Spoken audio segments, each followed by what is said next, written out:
Bismillahirrahmanirrahim. Ilallah wahdahu la syarika lah wa ashhadu anna Muhammadan abduhu wa rasuluhu la nabiyya ba'dah. Ya ayyuhalladzina amanu taqullaha haqqa tuqatih wa la tamutunna illa wa antum muslimun.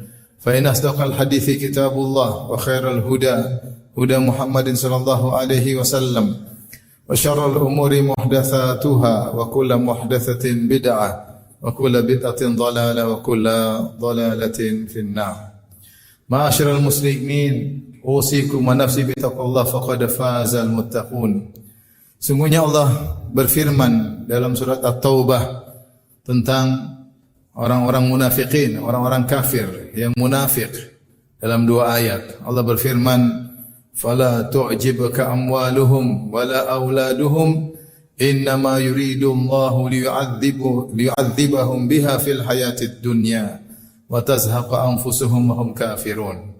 Kata Allah Subhanahu wa taala, janganlah engkau takjub dengan harta mereka dan juga dengan anak-anak mereka. Sungguhnya Allah ingin mengadab mereka dengan harta-harta dan anak-anak mereka dalam kehidupan dunia, dan kemudian nyawa mereka dicabut dengan keras sementara mereka meninggal dalam kondisi kafir. Allah mengulangi dengan makna yang mirip dengan ayat ini, kata Allah Subhanahu wa taala, "Wala tu'jibka amwaluhum wa auladuhum innama yuridu Allahu ay yu'adzibahum biha fil hayatid dunya."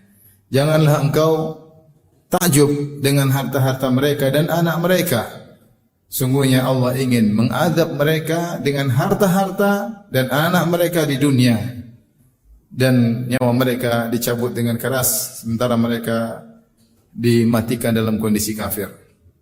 Ayat ini turun tentang orang-orang munafikin yang Allah berikan kepada mereka keluasan rezeki, dan mereka juga diberikan anak-anak yang mereka bangga-banggakan.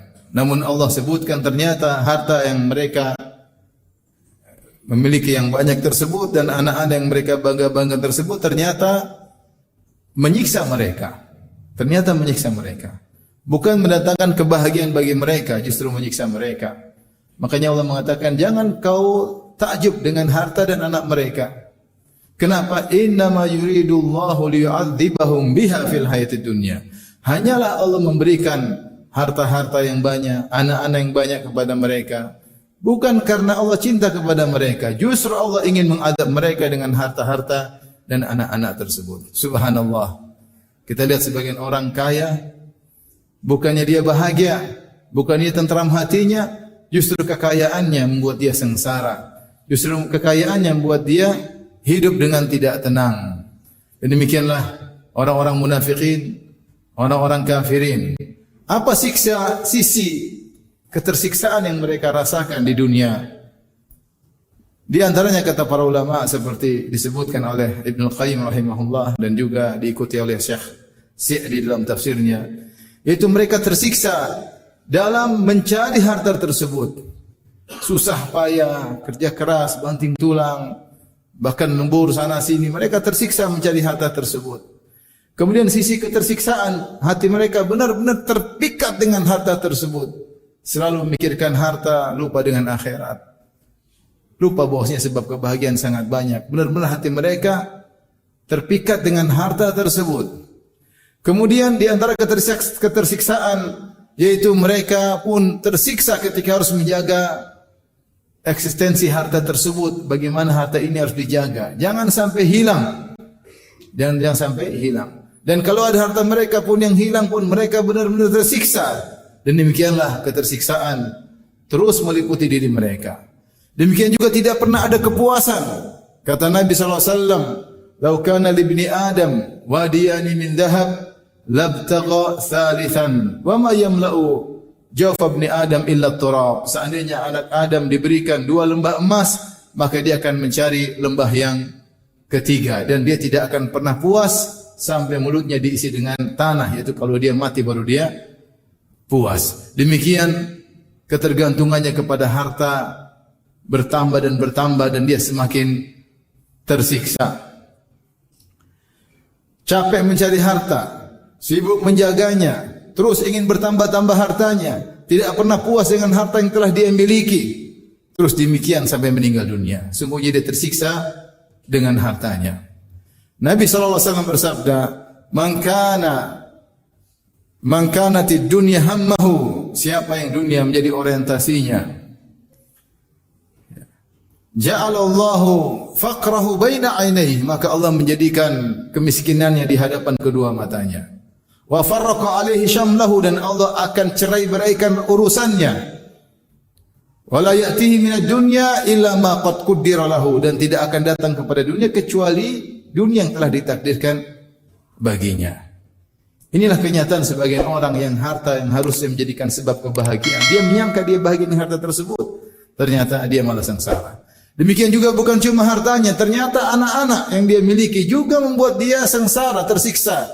Mendapati anak-anaknya durhaka, anaknya tidak perhatian sama dia, tidak pernah mendatanginya, sibuk dengan urusan masing-masing, minta ini, minta itu, terjebak dalam hal-hal yang dibenci oleh mereka. Dan demikianlah ternyata mereka tersiksa dengan harta dan dunia mereka, dan juga anak-anak mereka. Meskipun ayat ini turun tentang orang-orang kafir, tetapi siapa saja yang bersifat seperti mereka, maka juga akan merasakan penderitaan seperti mereka. Oleh karenanya sebagian orang kita melihat mereka memiliki harta yang banyak, tapi tidak tampak kebahagiaan pada diri mereka. Bahkan Allah sudah tampakkan sering dalam dunia maya. Banyak orang yang kita lihat, kita menyangka mereka di puncak kebahagiaan, ternyata mereka tidak bahagia. Mereka tersiksa, keluarga hancur, anak-anak durhaka, ya. Padahal mereka dalam hidup foya-foya, tapi tidak nampak kebahagiaan dalam diri mereka. Harta mereka justru menyiksa mereka. Demikian juga di antara harta yang juga bisa menyiksa adalah jabatan. Kalau seorang sibuk mencari jabatan bukan karena Allah Subhanahu wa taala, orientasinya dunia, maka jabatan itu sepertinya membuat dia bahagia, namun ternyata kita melihat kesengsaraan pada diri orang-orang tersebut yang memuja-muja jabatan. Kenapa semua sesuatu yang tidak dilakukan karena Allah Subhanahu wa taala hanyalah mendatangkan kesengsaraan. Aqulu qawli hadza astaghfirullah li wa lakum wa lisal muslimin kulli dhanbin khati'ah fastaghfiruhu innahu huwal ghafurur rahim.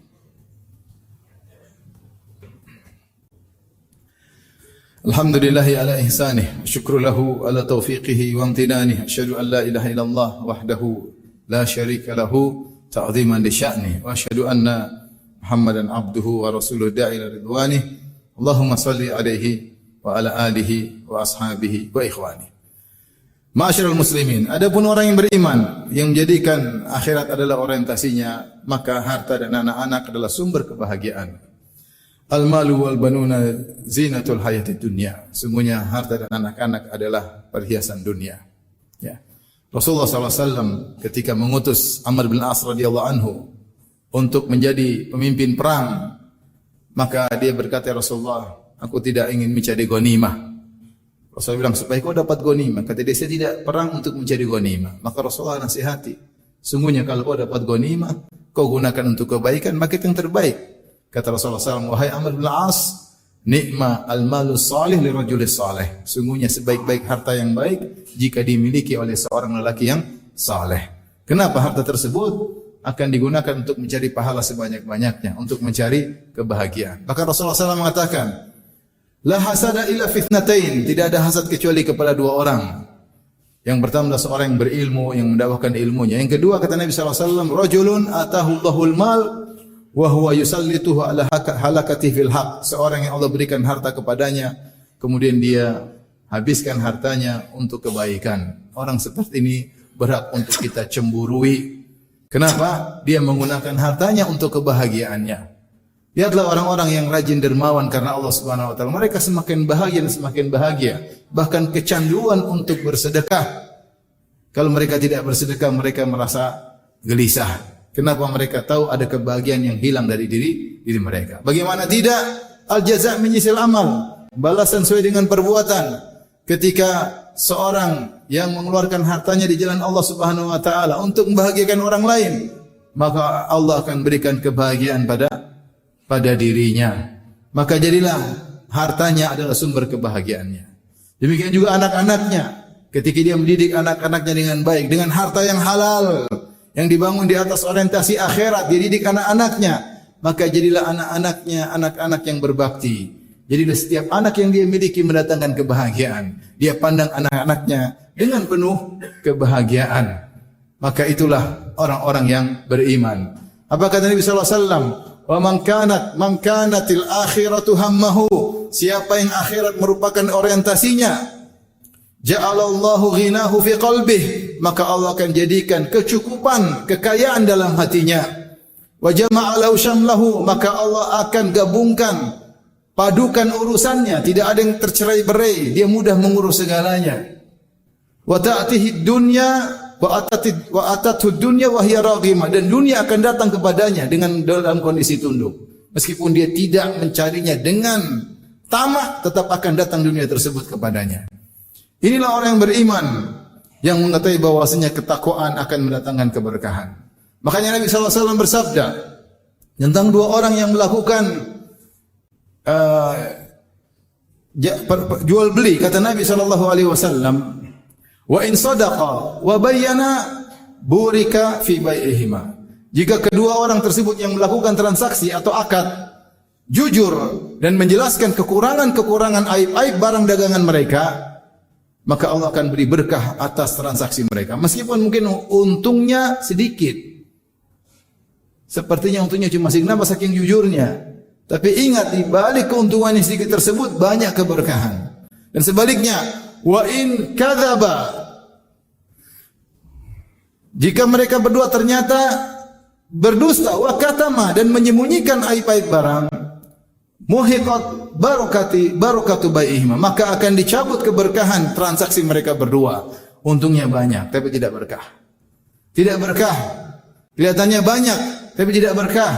Rumah tangga hancur, anak-anak nakal. Lihatlah, sudah banyak di medsos contoh-contohnya.